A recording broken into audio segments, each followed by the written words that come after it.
Alors, on a eu la chance du développeur, c'est-à-dire lorsque nous avons commencé à entreprendre la vision de la construction d'un nouveau bâtiment, nous avons imaginé de voir quel pourrait être un partenaire pour le prendre ou l'utiliser. Et on est tombé avec beaucoup de chance sur un locataire qui va reprendre la totalité de ce bâtiment. Donc, on est parti avec un locataire et un bail signé avant même de poser la première pierre. Est-ce que ça veut dire qu'il nous faudrait un bâtiment supplémentaire dans les années à venir? Exactement, et c'est pour cette raison que nous avons fait aussi des études de faisabilité.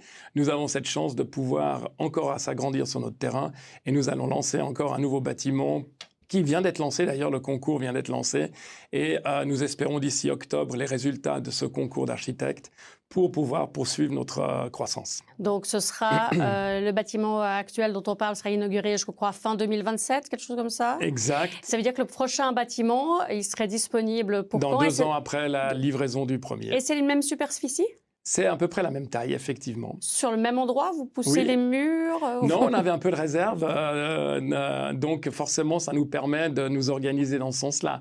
L'avenir va peut-être être plus compliqué pour faire le développement du site. Mais c'est pour ça qu'on a fait ces études de faisabilité et de voir la capacité de résistance de nos immeubles. Donc, si un seul locataire va prendre les 15 000 m² qui vont sortir de terre d'ici 1 an et demi, est-ce que vous avez déjà des demandes pour le bâtiment à venir qui n'est pas encore construit? Effectivement, on a eu déjà les prémices de demandes par rapport à cela ou des agrandissements de locataires existants au sein des ports francs qui ont besoin de s'agrandir par l'évolution de leur business. Donc pour nous, c'est vraiment une vision à long terme excellente pour le futur des ports francs.